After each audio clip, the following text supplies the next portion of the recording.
시장과 종목에 대한 정확한 판단에 한 걸음 더 다가보는 마켓맨, 저는 신한투자증권 최진석입니다. 오늘도 시장과 종목과 관련한 얘기, 외신 두 가지와 함께 풀어보도록 하겠습니다.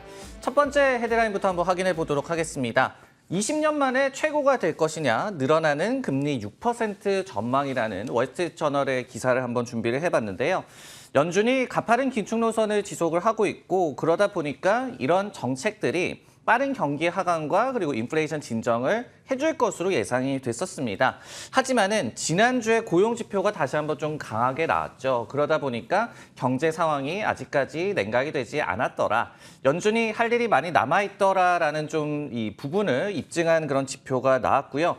이 때문에 지난 2000년 닷컴버블 붕괴 직전 이후에 보기 힘들었던 기준금리 6%에 대한 예상이 좀 증가하고 있다. 이런 내용이 나오고 있고, 시장도 이 같은 또 시나리오에 대비를 좀 하려는 움직임이 늘어나고 있다라는 그런 내용으로 보여집니다. 불을 지핀 기관이 있었습니다. FHN 파이낸셜이라는 그런 기관인데요.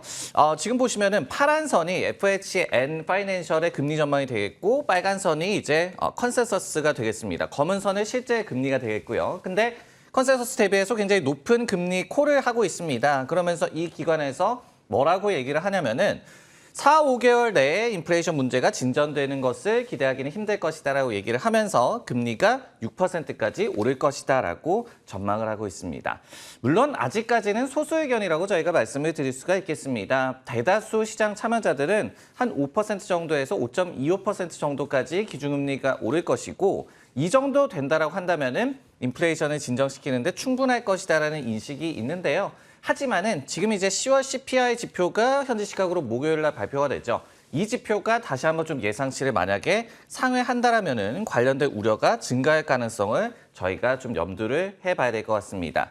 더 중요한 게 또 있겠죠. 문제는 금리 6%가 더욱더 깊은 침체에 대한 또 우려로 치환될 가능성을 저희가 미리 좀 생각을 해봐야 될 것 같습니다.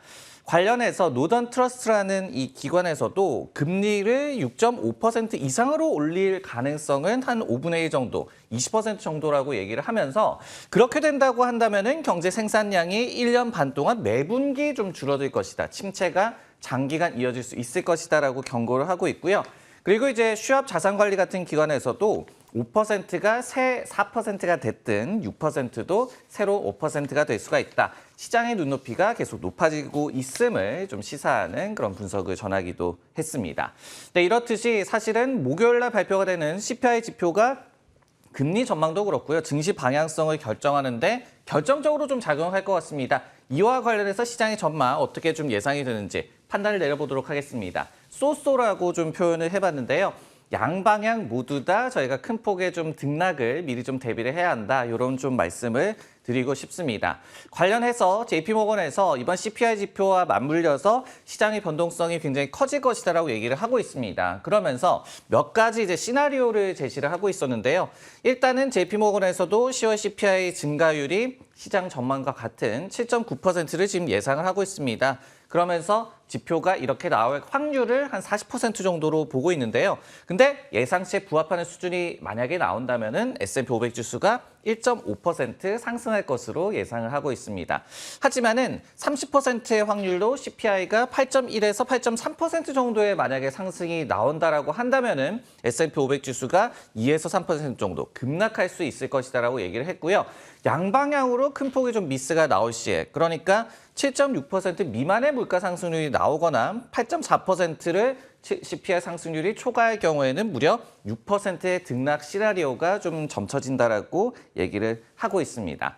물론 이제 긍정론도 저희가 찾아볼 수가 있는데요. 월가의 대표적인 낙관론자 펀드스트레이트의 톰 리 같은 경우에는 공화당의 의회를 장악하는 시나리오, 그리고 양호한 10월 CPI 지표가 나올 시에 연내 증시가 20% 정도 랠리를 또 펼칠 수 있을 것이다라고 얘기를 하고 있는 이런 또 다른 시각도 있음을 알 수가 있습니다.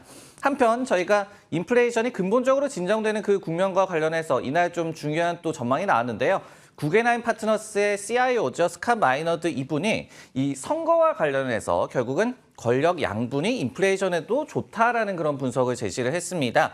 공화당이 의회를 장악했을 시에 재정 측면에서 큰 변화가 없을 것이다. 그러니까 뭐 세금을 크게 올린다거나 재정 정책을 뭐 확대한다거나 이런 부분들이 좀 없을 것이다라고 얘기를 하면서 이 경우에 경제 냉각과 그리고 연준의 금리 인상 폭을 좀 제한하는 것이 가능할 것이다라는 분석을 또 제시하기도 했습니다. 네, 다음은 종목과 관련한 얘기 한번 해보도록 하겠습니다. 헤드라인 한번 확인해 보시면요. 주택 건설업체가 되겠죠. DR 호튼이 실적 미스에도 주가가 급등을 했는데 왜 그랬는지 지금부터 풀어보도록 하겠습니다. DR 호튼 이 기업의 주가가 이 장중에 한때 한 7%까지 상승폭을 좀 확대한 구간도 있었습니다. 개장 전에 발표했던 캘린더 이어 기준으로 3분기의 실적, 매출과 EPS 모두 다 컨센서스를 좀 미스를 하면서 시간의 거래에서는 일단은 좀 급락으로 출발을 했었는데요. 하지만은 이제 극적 반전을 이뤄내는 그런 모습이 이 기업이 나왔습니다. 일단 실적을 좀 더 뜯어놓고 보면요. 순 판매 주문, 세일즈, 넷 오더 이렇게 표현하는 지표가 있습니다. 이것이 전년 대비해서 15% 줄어든 13,582건으로 나왔고요. 그리고 이제 규모로도 10% 떨어진 54억 달러로 나왔습니다.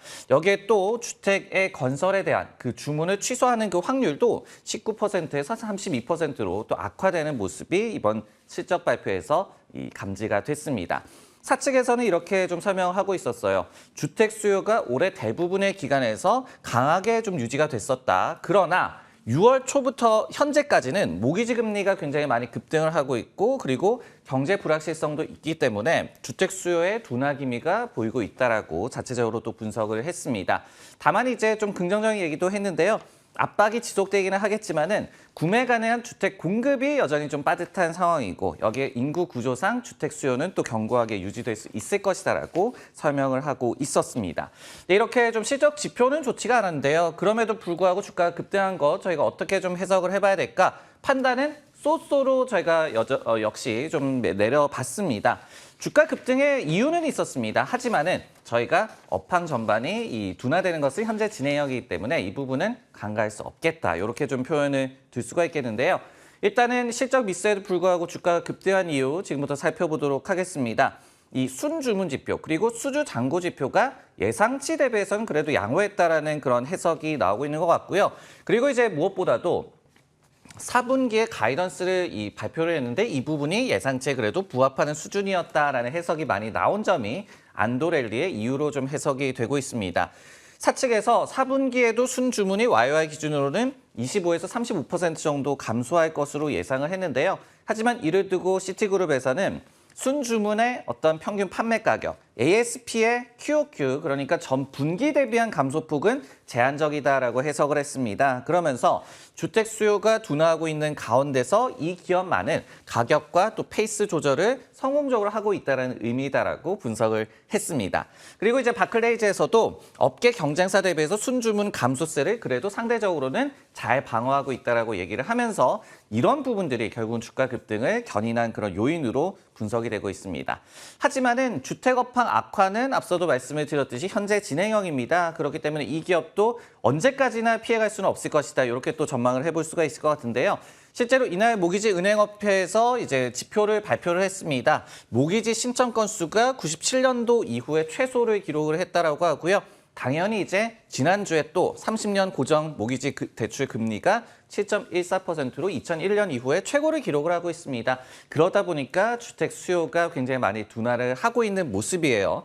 그렇기 때문에 또 사측에서도 금리 급등과 인플레이션이 내년도 집값을 좀 하락시키는 그런 요인으로 작용을 할 수가 있다라고 얘기를 하고 있습니다.